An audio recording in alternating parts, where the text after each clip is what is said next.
starts with former Baylor receiver, former NFL receiver, and also Baylor Sideline Reporter Ricky Thompson, who joins us on 365 Sports with Craig Paul, and I'm David Smoke. Ricky, thanks for your time. What happened to the passing game at Brigham Young?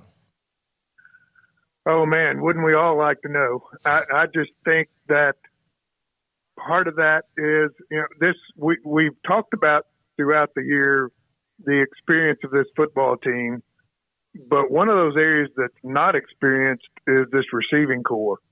And I just think maybe there was some tentative routes back there. I think maybe not full speed. Running routes on Friday and running them on Saturday is two different things. And this was a hostile crowd, a lot of noise.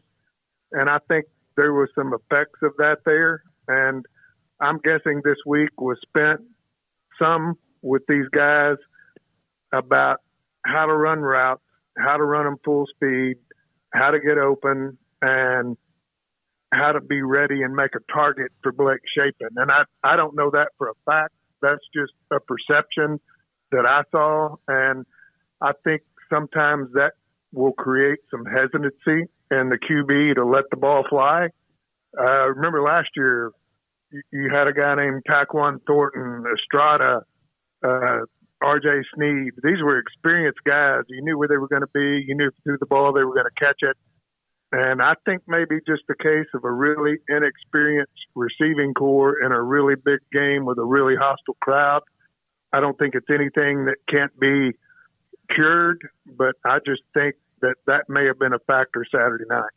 What do you think about the offensive line, who did not have one of their better games? I mean, it wasn't tragic or abysmal or anything like that, but that was where they won the game last year, Ricky, and I think this is where BYU flipped it on its ear this year. No question. I think they flipped it. Last year, BYU was running a defensive front. If you really looked at it, that had three guys parked on one side and two on the other, and we ran it down their throat on the weak side of the ball, and they never adjusted the entire game. This time, I think what you saw was guys, even on first and second down, run blitz, and they were going to take it away. So in that regard, I think the offensive line had a tough job ahead of them, but not one of their A performances. I don't think there's any doubt about that. I bet Eric Mateos has had a good week with those guys, explaining that to them very well. And we know what they can do. We've seen it. And I think you will. As tough a loss as this is, I mean, we just got to think you can't let one game foul up your entire season. And I remember one last year that looked pretty ugly, too, at Oklahoma State. And that developed into a pretty good football team. So we'll see where they go. Got a lot of confidence in this staff. And I think they've made these guys aware by now that they did not play their best football and probably still should have won that game. Ricky, the offensive line had its ups and its downs, as you just mentioned. Everybody did in that game on Saturday, and included quarterback Blake Shain. How much do you attribute his struggles to some of what was going on in the exterior as far as, dealing with all he was dealing with, just first time in a situation like that, crowd, everything that was going on there, but also the play of his teammates? And how much do you look at his performance and say, okay, there's where Blake in particular needs to do better in this regard? Well, Craig, I think everything you said is on the money. I think it was a combination of, on occasions, he didn't have quite the time that he should have had. I think there were occasions when he didn't have receivers where they needed to be on full speed routes. And then I think there were a couple of times when maybe Blake bailed out of the pocket too early. I think we saw him come out of there running pretty quickly 2 or 3 times where I thought maybe he could have checked down, gotten rid of the ball, protected himself. And I don't know, I thought maybe even a couple of times maybe he should have pulled the ball when they were running the counter or the wide zone. And it looked to me like, and it's easy for me to say standing over there, that he had 10, 15 yards before anybody would have even looked at him. Now, he also may have been told, don't pull it. So I don't know if we put that on Blake or who we put it on, but I just think they got a lot of experience and a lot of film out of that game, and would be really surprised if there aren't some adjustments made. I'm not trying to discuss or question the decision of Shain as the starter. I think they made the right decision. But was that specific game more of a Gary Bohannon type style? Well, not necessarily. Okay. Because I think Blake can run. I mean, he's got speed. Now, Smoke, he's not 225 pounds, and he can't take these guys on. And he needs to go back to his shortstop days and learn when to fly, because we've seen him try to take on some guys, and that hadn't turned out real well for him. So, but I do think, going back to what I said, there were some occasions there where maybe Blake could have changed the game just by holding the ball.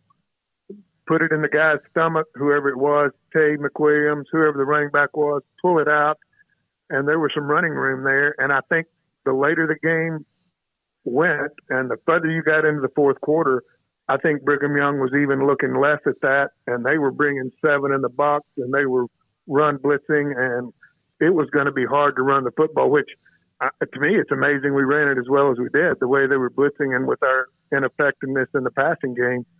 I think maybe running the football was a little better than it could have been. But I think you've got to let Blake run the football some, and we know you're going to protect him. There's no question about that. But I just don't think you can protect guys to the point where it affects your game plan. Does that make sense? I mean, I think you've got to take chances and let these guys play, and injuries are just something that's a risk of this game. And I don't think you protect injury to the point where it affects your game plan. And Ricky, that leads me perfectly into Squirrel Williams. You can try and protect him, but ultimately he's got to either be able to run the football or not be healthy. And he was out there career high by a large margin in terms of carries. In the media session yesterday, he's like, "Hey, I'm not going to tell them to not give me the ball." Like, hey, basically saying, "Bring it on." What did you see from him? And ultimately, is he the X factor, do you think, for this offense? I think he can be. I think, in spite of the injuries, he's a tough little dude. I mean, the major knee injury was non-contact, so he's not scared to get hit. When he hurt his knee against Iowa State last year, he's out in open field, and his knee just blew out, and that can happen to anybody. Right. I think the guy's tough. I think you running the overtime run down to the 6-inch line. Yeah, that was a game winner, if not for a hold. And I think actually the hole was about 3 yards behind the carry. It was, so yeah. It was not necessary, and you're not going to blame anybody for hustling and trying to get a block. But my point is, I don't know of another running back on that team that makes that run other than Squirrel. And if you'll remember, BYU ends up missing a field goal. You win the ball game because I just refuse to believe we don't get it in with 4 chances from the 6-inch line. Actually, his feet hit the pylon, so I don't know exactly where they would have marked the ball, but I was standing there, and he was close to being in. So, I think Squirrel deserves more carries. I think he'll get those. And, if he comes up with some kind of injury that keeps him out a week or two, he just does. I think you've got to take the benefit of his abilities, and I sure like what I see. I don't know about y'all. Oh, yeah. He's a difference maker. Yeah, for sure. Rick, they're not going to play. I mean, they have a lot more tough road games ahead. Iowa State, West Virginia, a place they've never won before. Texas, OU, Lubbock. I mean, all those places are on the schedule this year. Do you think that the fact that they were wide-eyed and really maybe not mature enough for the moment this week will pay off down the line because that was a place that is tough to play? Absolutely. I just know from personal experience, and I don't know. I always like to play on the road. To me, sometimes there was less pressure on the road than there was at home. And I just think that they'll overcome that. I thought it affected our snaps some, our snap count. They'll get past that sort of stuff. And once you've done it once and you see that there's really nobody in the stands that can come out there and throw a rock at you or anything, that you're going to be fine. And I think that's a great experience for them. It's still all on the field. It doesn't matter who's in the stands other than the noise, which can affect the snap count. But I think those guys learned a lot. And I still go back to the fact, while this is an experienced football team across the board, not really as experienced as last year, because you had secondary that was back that was very experienced. You had receivers that had played a lot of football, and that's not the case this year. Running back Abram Smith, maybe he wasn't that experienced, but he was a fifth-year guy that had been a running back. So we had a lot of guys in Provo that had not faced anything like that before. And I have to think that had an effect on our performance. And I also think that Dave Aranda, if I know him like I think I do, that's not going to be an excuse for these guys going forward. No, yeah, I think that he and the players the last 2 days have just gotten all that out of their system and talked, at length about, they were definitely, affected by all of that. The big eyes, I'm sure you saw those on the sidelines. You've been on a lot of sidelines. You've been on a lot of different fields. What was that atmosphere like on Saturday night? I was surprised. It was really good. I thought their fans did a great job of being loud.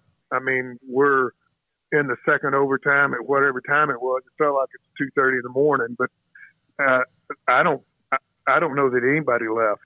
They were all still there. They were very loud.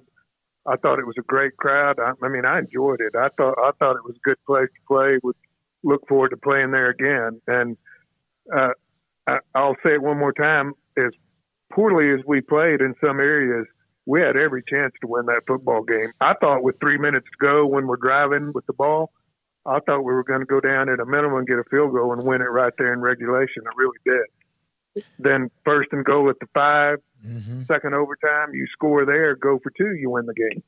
The first overtime, we had Squirrels run that could have won the game. I mean, in spite of the difficulty of the crowd and playing a really good football team, the one thing we did show is we were capable of winning that type game. We just didn't make the play to do it. The missed extra point, when you think about it early in the game, you wouldn't even have gone to overtime potentially. Yeah. Well, yeah. What a killer. I mean, you get a bad snap, the kick hits the upright. It was still close to going through. And then you get a guy misses the field goal at the end of the game. You win 21-20. Yeah. And it's just, I thought the missed extra point followed up by them driving down, and Hall was fantastic to Roberts and scoring 7. That's an 8-point swing right there. Yeah, what a killer. And when he, I don't know if y'all noticed it, but when he took that chance throwing the ball, there were 2 seconds left when he caught it. Mm-hmm. So that came close to not, you run the clock out, throwing an incomplete pass, we go in 6-3. But, that was a game changer. There's no question. And it was a perfect throw, by the way. And the guy was no question inbound. Yeah. It was just a good play. Ricky, do you lose any kind of confidence after a loss, even if you played head up against another really, really good football team on the road? Is there a little bit of concern about maybe losing a little bit of that confidence and that, not swagger, but that feeling?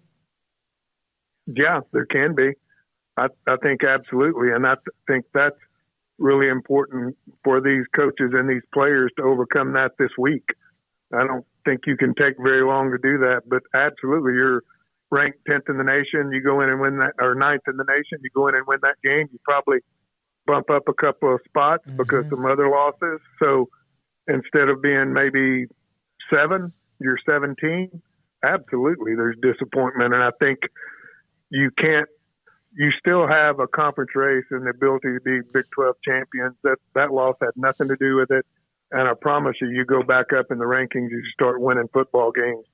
To me, you can't overlook games. We've got to win Saturday, first of all. You got to go out and beat Texas State. You need to do it soundly. Right now, the key to the year is winning at Iowa State, in my opinion. I just think that's one you have to win. Thank you, Ricky. Appreciate it. Ricky Thompson, former Baylor receiver, sideline reporter with us. Love the insight we get from Ricky and JJ throughout the week, plus